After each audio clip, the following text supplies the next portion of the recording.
We may have only seen one of the heats, but it's time for the Tournament of Champions.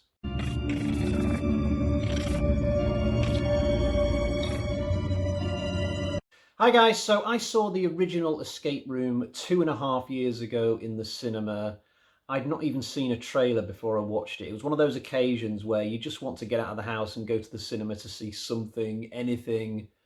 And somehow I ended up watching this horror film I'd barely heard of, and it ended up being one of the freshest things I saw in 2019. So I have been eagerly awaiting the sequel ever since. Now, I am conscious that this is a new film, Escape Room Tournament of Champions. It's still in cinemas, so I don't want to spoil it for anybody who's not seen it, but at the same time, I really want to dive in and talk about this film. So what I'm going to do is I'm going to provide a very quick 2-minute spoiler-free summary of my opinions of it, and then I'm going to put a spoiler warning up and dive right in. So here's the quick version. It's a decent sequel. It's not as good as the first in my opinion, but it doesn't disgrace itself. What I will say is that if you're only into these films for the puzzles and the games and the traps and the kills, then you might actually enjoy the second one more than the first, because the quality of the games in the second film is really consistent all the way through the film. They really put some effort in this time. In the first film, there were only really two excellent rooms, in my opinion: the pool table room and the waiting room with the furnace, and there were some mediocre rooms as well. But the trouble with the second film is when you look past the games, there's lots of stuff that is way inferior to the first film. So the characterization is not as strong. There's some really weak attempts at building the mythology. There are some plot contrivances this time. There's also some awkward retconning of things which happened in the first film. But I'm going to get into all that. But for now, let's have that spoiler warning. I honestly couldn't tell you what my favourite game is in the second film. I'd probably just about plump for the train section. I think it gets the film off to a really fast start. There's lots of tension as we see the carriages uncouple and switch tracks, and then the carriage with our characters in, our main characters, pulls into this underground station, and we see all the little electricity things start to set themselves going. One thing I noticed with this second film, though, is that the games are a lot more frenetically paced than they were in the first film, and this was a problem for me because sometimes I just wanted to say to the guys on screen, please just slow down, stop passing clues around so fast. I actually want to understand how it is that you're playing these games. I don't remember having this problem with the first film. I could clearly understand everything that was going on. I can only imagine that because this is meant to be a tournament of champions, maybe Minos are giving the characters less time to do the puzzles somehow because they're supposed to be better players. One knock-on effect of the games being so fast-paced, though, is that there's not much time for characterization. I honestly felt like you don't really get to know the characters in this film in the same way that you did in the first film. I mean, all the characters in the original Escape Room were so well written. Even the guy who dies first in that was really well designed. He was a really funny character, and even though he was the first to die, I felt like I knew him really well by the time that he did die.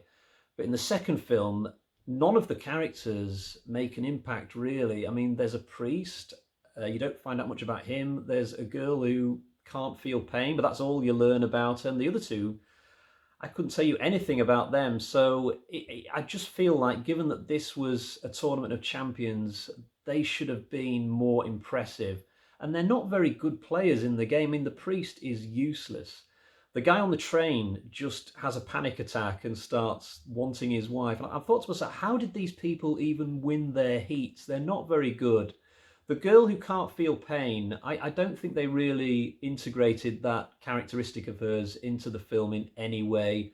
I think it would have been funny if Minos, whatever you want to call it, had not actually been aware of her condition before putting her into a game, so that she would suddenly be able to cheat on some of the puzzles, maybe because she's got this advantage that other people don't, but they don't go there. I don't think it's a good look for the movie, though, that by the last 20 minutes, we're following three characters from the first film, and all the newer characters are already dead. It's as if they just couldn't be bothered introducing anybody good.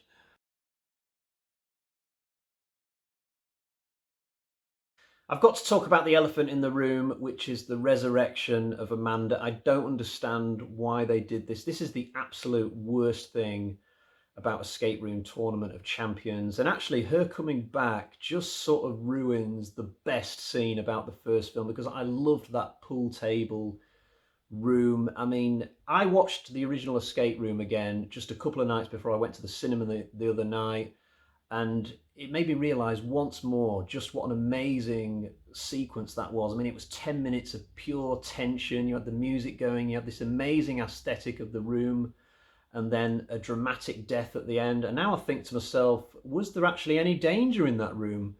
Would the mattress have caught anybody who had fallen down the shaft, or did the mattress just come out when they realized that Amanda was going to fall? Did they want Amanda specifically? Now, if the mattress was going to catch anybody that fell down that shaft, then it completely ruins the room in retrospect.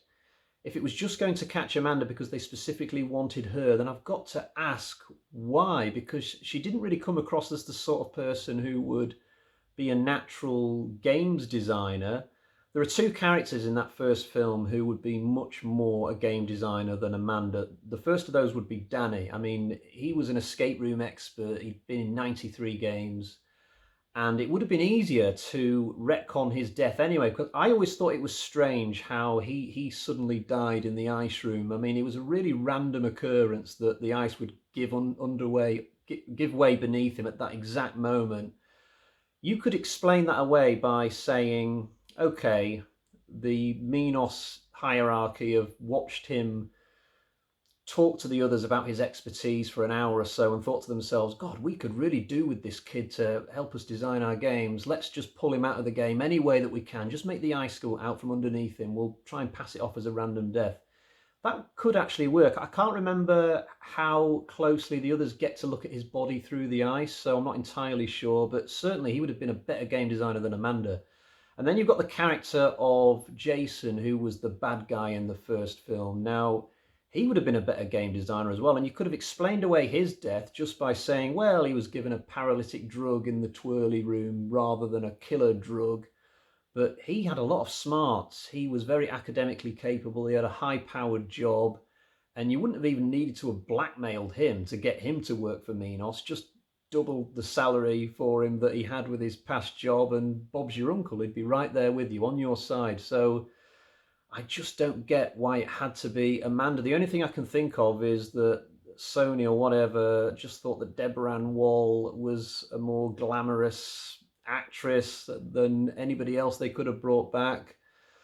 But yeah, I really don't know. I mean, it could be explained away in the third film in a way that makes more sense. And maybe she's going to turn out to be the daughter of somebody intimately connected in the Minos boardroom, or maybe she'll even turn out to have been a villain all this time and has just been play acting. I don't know. I don't want to judge while the series is still ongoing, but right now, after two films, it's a really disappointing retcon.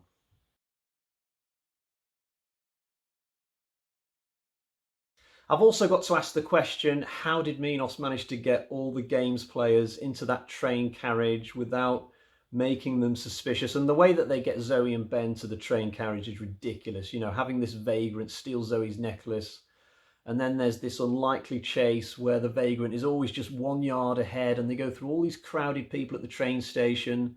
They play this little game where the vagrant runs onto the train, then off it, and then the doors close just perfectly so that Zoe and Ben are on the inside of the train, the vagrant's on the outside. Then the train starts up at just that moment. So Minos must surely be in charge of when the train departs. It's just too much. I mean, it would have bothered me less if all of the games players had just been kidnapped by two blokes in pig masks. There are also some really easy to guess twists. You know, they try and pull the rug out from under you, but I was thinking to myself, no, not buying that. So when Ben falls into the sand, that was such an obvious Walking Dead season 6 moment. Did not fool me for a moment. And the woman at the start, the psychiatrist who's like, what will it take to get you on that plane? I was thinking to myself, yeah, Minos employee, and so it proved at the end of the film. Now, I don't want to give off the impression that I'm just knocking this film, because it does feel like I've spent most of the review criticising and picking it apart, but 90% of this film, thankfully, is the games and the puzzles, and you can just enjoy it for that and forget all the other stuff. So it's still going to get a good score today, but it's just a little bit frustrating that this is not as good as the first one because they took their eye off the ball so much with the little details that do matter. It's not just about the games and the puzzles. But let's get to the bag of terror and find out what sort of score I'm going to give this. It's going to find it difficult to achieve the 4.5 bloody axes I gave the first film. Nope, not 4.5 in here. We've got 1, 2, 3. That's pretty decent. I'll probably watch this film in future again whenever I'm watching the original one. 3 out of 5 is an okay score. It's a good film. It could have been better. That's the frustrating thing, but I would still absolutely go and watch an Escape Room 3. Right, until next time, cheerio, bye-bye.